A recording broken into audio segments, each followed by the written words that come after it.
Bonjour, bonjour, nous sommes vendredi à la Minute Parents Experts en sentiments et besoins. Alors, il y a 15 jours, je vous l'avais dit, aujourd'hui, je suis dans un nouveau pays où nous nous installons pour quelques années, c'est la Guinée-Conakry. Et je vous parle de Guinée, toujours à l'hôtel d'ailleurs, en face de la mer. Je pourrais peut-être vous montrer la mer si vous le voulez, voilà. Euh, Voilà, ça c'est la vue de l'hôtel là où je suis. C'est sympa, n'est-ce pas? Alors aujourd'hui, j'avais envie de vous parler de... D'abord, j'espère que vous avez passé une merveilleuse semaine de vacances et de repos et que vous avez bien commencé l'année. Et comme les enfants vont reprendre les cours, j'avais envie de vous donner deux, trois petits indices par rapport à ce goût d'apprendre que vous pouvez donner et aider vos enfants à avoir puisqu'ils reprennent les cours. Alors, quand on est enfant, effectivement, on apprend manuellement tout cet apprentissage-là, j'ai dit manuellement, je veux dire naturellement, tout cet apprentissage, tout est sujet d'apprentissage.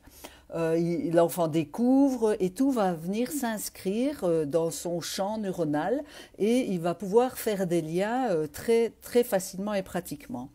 Au fur et à mesure que votre enfant va grandir, le préado, lui, il va avoir des intérêts pour certaines choses. Et bien souvent, cet intérêt-là nous semble souvent futile, quoi. Ben voilà, et ben non, il s'intéresse au manga, il s'intéresse à ceci, ben, qui pour nous n'est plus vraiment, ou en tous les cas, n'est pas vraiment sujet de grand intérêt pour le moment. Et l'adulte, lui, au contraire, il apprend parce que ça devient un élément essentiel de sa personnalité, ça devient l'élément qui va lui permettre d'évoluer dans sa vie, etc. Donc il y a cette façon d'apprendre qui est différente de l'enfant, du préado, de l'ado et de l'adulte et qui va changer au fur et à mesure de sa vie. Alors nous pouvons aider nos enfants à apprendre en les emmenant par exemple dans des musées en les emmenant. D'ailleurs, à ce propos, par rapport au musée, j'ai mis en place un truc qu'une amie anglaise m'avait dit. Elle m'avait dit que les enfants en Angleterre avaient tous des petits cahiers, chaque fois qu'ils allaient visiter un musée, un petit cahier où ils notaient, ils faisaient un dessin où ils notaient une chose qui les intéressait dans ce musée-là. Et c'est quelque chose que j'ai mis en place avec mes enfants et que j'ai trouvé vraiment terrible parce que ils avaient ce souvenir du musée où on était allé chaque fois parce qu'ils avaient pris le temps de faire un petit dessin ou d'écrire une impression ou un sentiment ou quelque chose qui les avait particulièrement marqués. Donc vraiment, sincèrement, ça c'est quelque chose que je vous conseille à faire. Et chaque fois qu'on allait visiter un musée ou une exposition, ils avaient leur petit carnet avec eux. Une autre façon de les intéresser et de les aider à l'apprentissage, c'est bien sûr de leur raconter des histoires. Si par exemple ils voient une certaine époque à l'école, vous en profitez pour raconter des histoires. Les emmener au théâtre, les prendre avec vous quand, par exemple pour des mathématiques, pour cuisiner, ça c'est super, super gai et important aussi. Voilà, donc ça, ce sont des choses que vous pouvez faire très facilement à la maison. Pour les aider à structurer leur pensée, ce que je vous propose, en fait, parce que la pensée, c'est un peu comme une trame, un cadre, une tapisserie. Et au fur et à mesure de leur vie, on vient rajouter des choses et ils viennent rajouter des choses dans cette tapisserie. J'espère que ça ne bouge pas trop là et que vous n'êtes pas malade en me regardant. Je ne suis pas encore tout à fait installée. Après, ça ira mieux. Donc, cette trame, cette tapisserie, elle va devoir être alimentée. Et si par exemple l'enfant doit apprendre quelque chose, enfin pas si par exemple, quand il doit apprendre quelque chose, l'idée c'est de lui dire, voilà, ça c'est ce que tu vas devoir apprendre. Peut-être lui montrer la table de matière ou l'ensemble de ce qu'il va devoir apprendre, ça ne le démotivera pas parce que vous allez en plus lui dire voilà ce que tu sais déjà par rapport à cela. Et voilà ce que tu dois apprendre là maintenant cette année.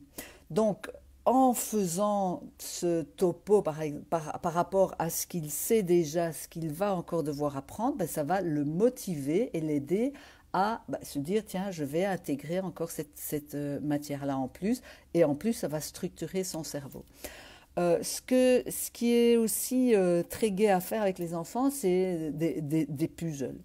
Donc, par exemple, par rapport à cette trame globale, vous pouvez imaginer découper un puzzle et le faire avec l'enfant. Voilà, ça, c'est la trame globale que tu vas devoir apprendre. Ben, tu connais déjà ça et on met une pièce du puzzle. Vous voyez? Et puis on continue et dès que le puzzle est rempli, ben, l'enfant sait qu'il a vraiment intégré ça. Bonjour Caroline, je te vois là en direct. Donc, chercher sur Internet, chercher dans les livres, montrer que ben, ça vous sert, vous, à savoir telle ou telle matière, que ça vous aide dans telle ou telle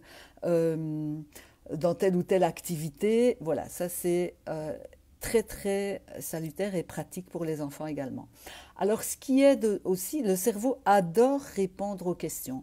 Donc ce que je vous invite à faire, c'est d'aider votre enfant à se poser des questions. Tiens, comment est-ce que je pourrais faire ceci? Si j'étais un homme préhistorique, comment est-ce que je ferais pour faire du feu? Pour les enfants en bas âge. Mais voilà. Donc vraiment, à quoi ça sert ceci?